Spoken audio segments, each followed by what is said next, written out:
당신은 얼마나 믿음을 가지고 있으신가요? 당신은 자신의 내면을 바라보는 게 아니라 당신에게 필요한 믿음을 주시는 하나님을 바라보도록 부르심 받았습니다. 무리 중에 하나가 대답하되, 선생님, 벙어리 귀신 들린 내 아들을 선생님께 데려왔나이다. 귀신이 어디서든지 저를 잡으면 거꾸러져 거품을 흘리며 이를 갈며 그리고 파리하여 가는지라. 내가 선생의 제자들에게 내어 쫓아달라 하였으나 저희가 능히 하지 못하더이다. 대답하여 가라사대, 믿음이 없는 세대여, 내가 얼마나 너희와 함께 있으며 얼마나 너희를 참으리요. 그를 내게로 데려오라 하시매. 마가복음 9장 17절부터 19절. 많은 무리들 가운데 오직 귀신 들린 아이의 아버지만이 믿음이 없는 세대를 부끄럽게 하였습니다. 그는 하나님의 약속을 믿으며 담대히 믿음의 발걸음을 내디딤으로 믿음 없는 세대를 부끄럽게 한 것입니다. 그렇다면 믿음이 없는 세대는 누구입니까? 무리들이었습니다. 그들 중에는 율법사와 바리새인들이 있었습니다. 성경은 귀신 들린 아이의 아버지가 예수님을 그분의 말씀 안에서 담대히 믿음으로 영접했음을 말씀하십니다. 그는 예수 그리스도를 믿는 믿음으로 담대한 발걸음을 내딛었습니다. 내가 믿나이다. 나의 믿음 없는 것을 도와주소서. 마가복음 9장 24절. 이 선언은 도움을 요청하는 기도이자 예수님을 믿는 믿음의 선포입니다.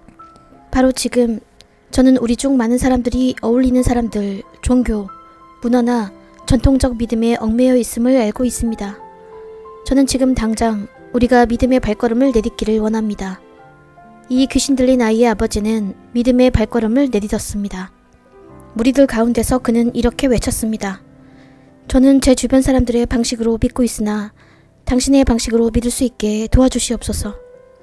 그는 믿음으로 그 무리들의 방식에서 나왔습니다.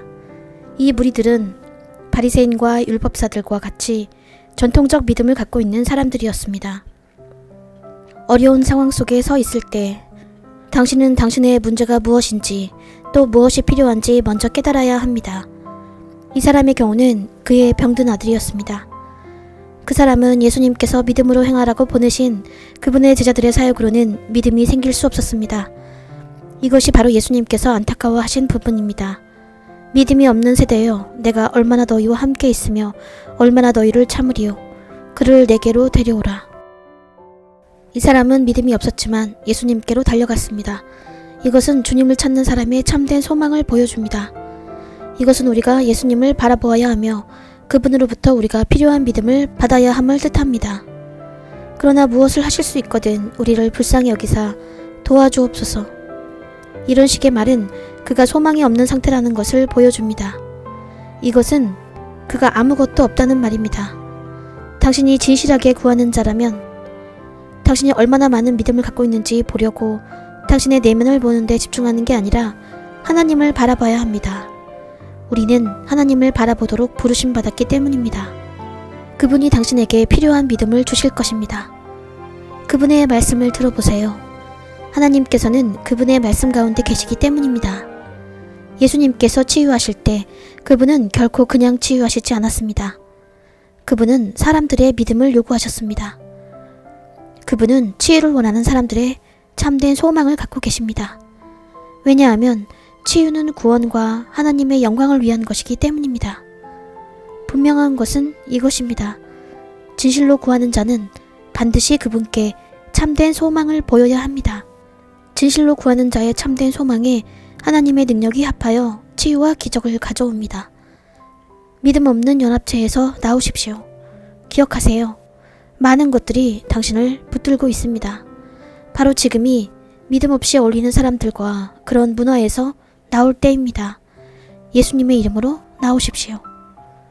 기억하세요. 이 귀신 들린 아이의 아버지는 예수님을 만났습니다.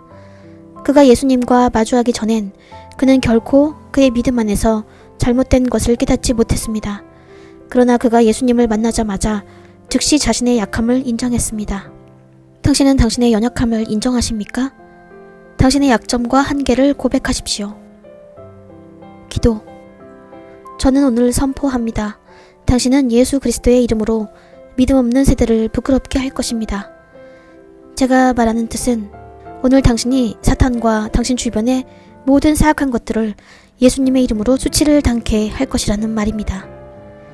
기억하세요. 누군가 당신을 지켜보고 있습니다. 그들 중에는 당신의 친구도 있고 적들도 있습니다.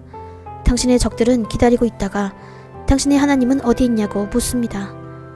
오늘 당신은 예수님의 이름으로 이런 사람들을 부끄럽게 할 것입니다. 이 귀신 들린 아이를 둔 아버지는 예수님을 만나기 전까지 자신의 믿음의 기준에 무슨 잘못이 있는지 알지 못했습니다. 기억하세요. 그의 믿음의 기준은 무리들과 다를 바 없는 믿음이었습니다. 그가 예수님의 제자들을 향해 나아갔을 때 갖고 있던 믿음은 바로 그 무리들과 똑같은 믿음이었습니다. 그러나 그가 예수님을 만났을 때 그는 자신의 약함을 깨닫게 되었고 믿음 없는 세대의 연합체를 버리고 그 무리에서 담대하게 나올 수 있었습니다. 믿음으로 나아오면서 그는 예수님께 부르짖었습니다. 저는 제가 제 주변 사람들과 같은 믿음을 갖고 있음을 알았습니다. 저는 이제 당신의 방식으로 믿어야 한다는 것을 알게 되었습니다. 저는 오늘날 우리 중 많은 분들이 친구나 관계들, 문화와 전통적 믿음에 얽매여 있다는 걸 알고 있습니다. 자, 이제 저는 당신께 말씀드립니다. 이 귀신 들린 아이의 아버지같이 오늘 그분의 말씀에서 하나님을 받아들이고 담대하게 예수님의 이름으로 나아오십시오. 바로 지금 예수님의 이름으로 그분의 말씀에서 하나님을 받아들이고 담대히 나오십시오. 기억하세요. 귀신 들린 아이의 아버지는 믿음 없는 세대로 표현된 그의 부끄러운 믿음을 위해 이렇게 기도합니다. 내가 믿나이다. 나의 믿음 없는 것을 도와주소서. 마가복음 9장 24절. 이 말은 우리 주 예수 그리스도를 믿는 믿음과 도움을 위한 기도 두 가지를 다 표현한 것입니다. 주 예수님, 저는 제 주변 사람들과 같은 믿음을 갖고 있음을 압니다. 이제 제가 당신의 방식으로 믿을 수 있게 도와주시옵소서. 묵상. 첫째, 예수님께서 믿음이 없는 세대요 라고 말씀하셨을 때 이는 누구를 두고 한 말씀입니까? 둘째, 주님께서 기도와 금식 외에 다른 것으로는 이런 유가 나갈 수 없느니라고 말씀하셨을 때 이런 유는 무엇일까요? 또 기도와 금식이라 함은 어떤 종류의 기도와 금식을 가리키는 말씀일까요?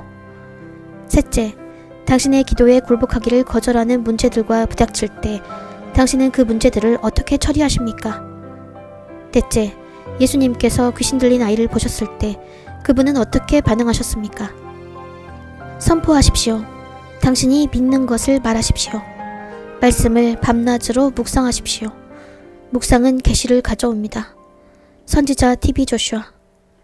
믿음에 대한 의식이 적다 하여 그것을 우리가 구하지 않는 이유로 삼아서는 절대로 안 됩니다.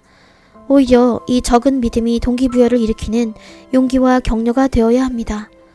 누가복음 17장 5절을 읽어보세요. 만약 사람의 믿음이 성장한다면 이것은 아주 연약한 형태로 시작되어야 합니다. 요한복음 3장 1절부터 21절을 읽어보세요. 능력을 나타내라고 보내신 사람들이 사역에 필요한 믿음이 부족함을 보셨을 때 예수님은 실망하셨습니다. 마가복음 9장 17절부터 19절을 읽어보세요. 만일 당신의 믿음 수준에서 예수님을 영접할 능력이 방해를 받는다면 당신은 주님께 구할 수 있고 그분은 당신이 믿을 수 있는 방식으로 준비하실 것입니다. 마가복음 9장 23절부터 24절을 읽어보세요. 불신자들이나 믿음이 적은 사람들 혹은 믿음 없음을 불평하는 사람들은 그리스도를 바라보아야 하며 그분께서 준비하신 믿음을 받아야 합니다. 마가복음 9장 19절부터 25절을 읽어보세요. 전통적 믿음은 예수 그리스도 앞에서는 불신과 같은 말입니다. 마태복음 23장 1절부터 31절을 읽어보세요. 추가 읽기. 다음을 추가로 읽어보세요.